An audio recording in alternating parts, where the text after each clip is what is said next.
You can't take it back, no. I've got so much left to say, but I'll take the words and walk away. Hey, what's up guys, Yurga here, and Two Legendaries has been out for a few weeks now, and I figure I might as well just do a guide on how to play a Boomkin in this new patch, in this new raid. As you may have seen, people, Boomkins are fairly dominant in Two Legendaries, especially in Mythic. The reason for that is for the special fights with a lot of ads, and the ads like never die, so you can basically just stack your dots up and you can just play Starfall, and we're just very, very strong in that scenario. But I'm gonna speak a little about our rotation, our stats, and our talents as well as that. So why don't you start off with the talents, alright? Here we have the casual, the most useful single target, alright? It will be Starlord. You probably most likely always use Starlord as well as for AoE. Unless you're never ever casting a Star Search in a fight, which is not likely because our tier sets is increased the damage by Star Search, so you want to use Star Search as well. Otherwise, I don't recommend any of these talents as for now. Level 30 and 45 is all preference. You can go whatever you want. I like this because it's 15 seconds, well this is 30 seconds, however this is a blink. But I like the small disengage. 45 doesn't matter as well. 60, same here, you know. Preference, whatever you enjoy. As for 45, we have both Solo the Forest and Chosen of a Loon Incarnation. Single target is Incarnation. Stellar Flare is never really used.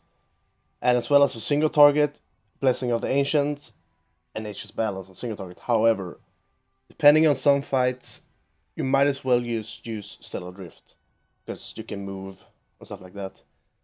As for AoE, we're sticking with Starlord. This unchanged, however you want. Solo the Forest, Shooting Stars, and Stellar Drift. The idea around our AoE is basically you just want to dot everything up, and you want to place Starfall. You can overlap Starfalls, meaning that you can place a Starfall and you can place another Starfall, you just press it. However, you don't gain benefit from Stellar Empowerment from Starfall, but Starfall still does a lot of damage, so might as well just place a new Starfall. As well, you can move around instead of your Starfall with Stellar Drift. But we're talking about single target here, so the natural opener for single target will really be you pre-pot on 3 seconds, you use a Solar Wrath, follow up with a New Moon. I recommend going to fights with New Moon if you can. If not, then the only thing that's changed is 2 Solar Wraths instead of a Half Moon directly after. Because the reason why we are doing Solar Wrath into New Moon is that it just times up perfectly. Let's say it's like, let's do a pull 5.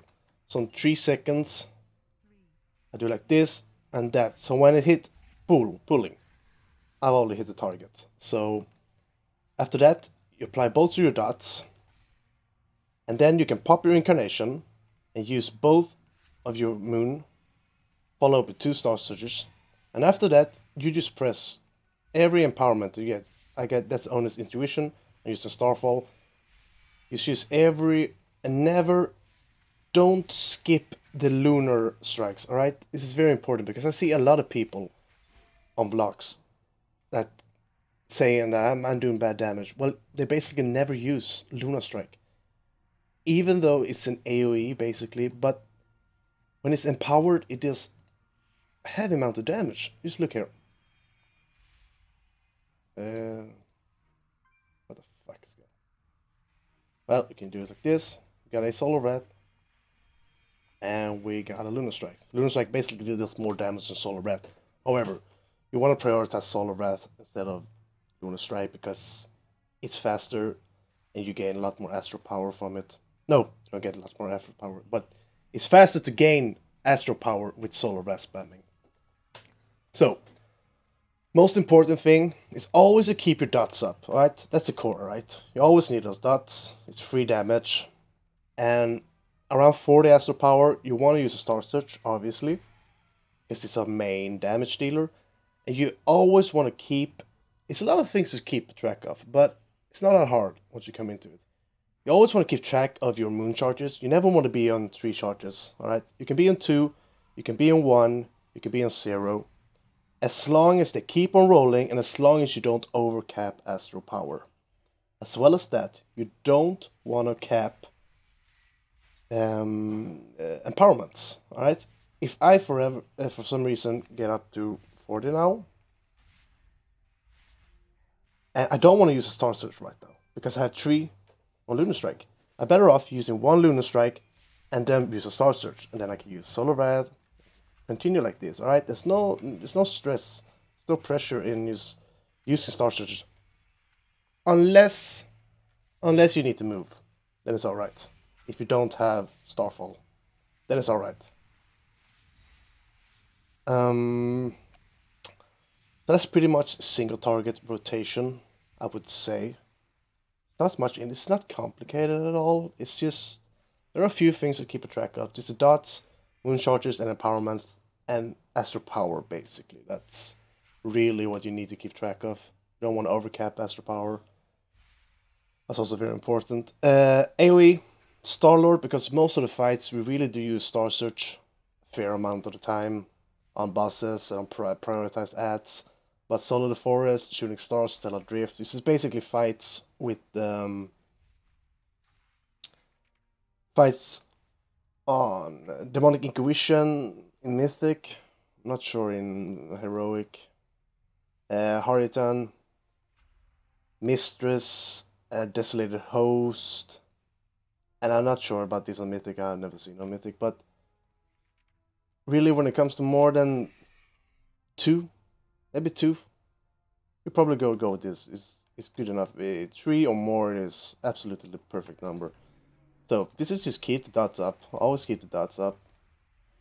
Same here. We always want to keep them rolling. You just play Starfall, and we can run around in a Starfall. It's pretty awesome. You just do like this all the time. And I got a proc because I'm using a Legendary. You see the dots rolling out. Reapply them. Simple as that. And just place it down on a Starfall and jump around while you're doing damage because you know that increases your damage. Whatever.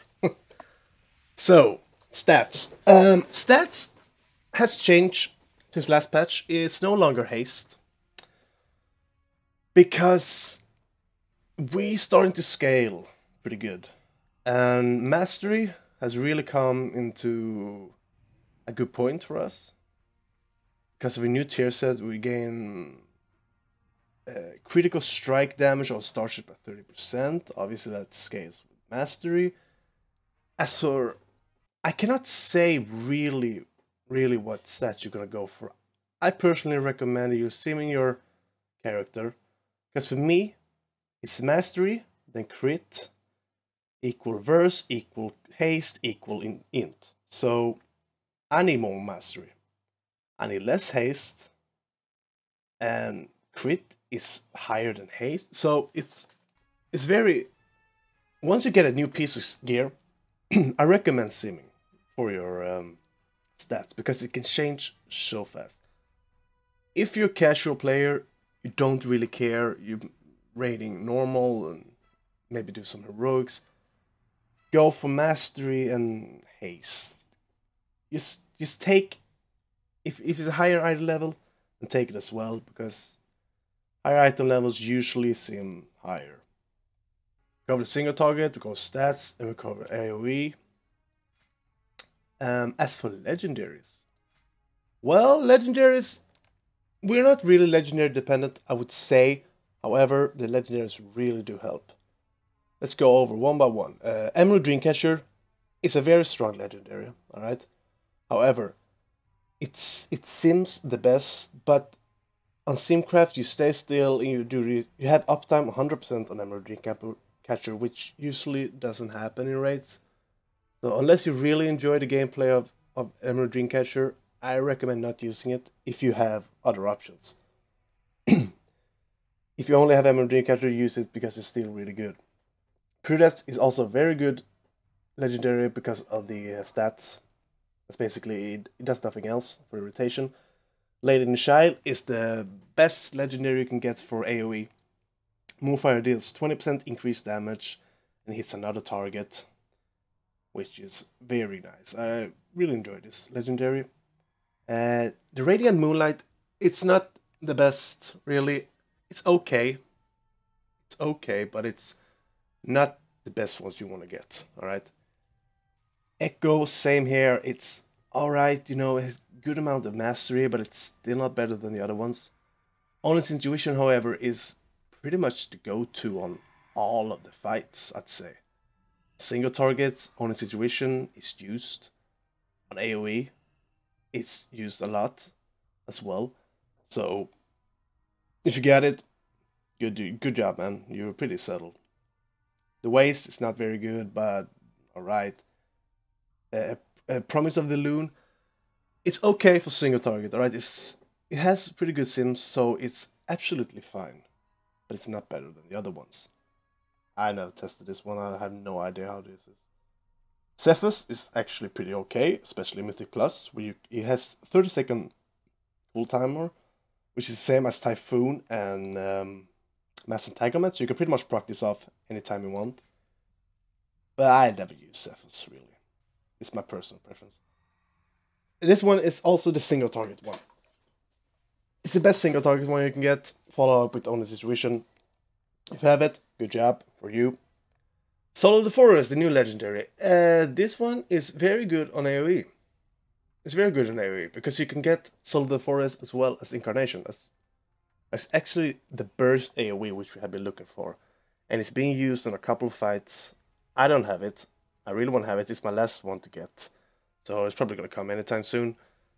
So if you had this with Lady and the Child, try. I still don't have it and I haven't talked about it, but try Lady and the Child with solo the Archdruid. Could be really fun. Otherwise, stick with Honest Intuition and Lady and the Child. And kill Jaden. It's okay. It's okay, burst AoE, basically. It's okay. So, what else do we got here? Boomkin's looking very strong. Fairly strong, I would say. Couple of fights. A single target is actually gone way better than expected for Tumba Sugeras. I was a little bit afraid of they would like the changes for single target, but it has been absolutely fine. Not the best. Not the best. We lack burst, but then again, we have very consistent single target as well as very consistent AoE, so we're pretty... If you're looking for a spec with no RNG, basically, except for the legendary Honest Intuition, come to the right little birdie, alright? Outside of that, Mythic Plus, strong Mythic Plus as well. What do you really need to think about this rotation I've given you? It hasn't changed anything. I did a lot better guide in Nightfall, more on the rotation, but nothing really has changed. I'm not sure what I'm supposed to say. AoE is probably the hardest one, because the hardest thing with AoE is you need to track your dots. But then again, once you get into it, it's fairly easy. So yeah, I think that's it, strong. Oh, as for, yeah, the tier piece. The tier piece is good. What you want to have is, if you can get the best ones, alright? This is the best ones you can absolutely get. It would be the head, new tier set, tier 20 head, tier 19 shoulders from Nightfall, tier 20 chest, tier 19 back, and tier 20 hands, and tier 20 legs. That would be the best combo for you, because we can have both tier 20 as well as the first set from Nightfall. Alright? That's it, guys. I'm happy to answer any questions you got. Maybe I missed something very important. But yeah, just give me some questions, feedback on everything, and I'm glad to help you guys. Alright? Bye-bye.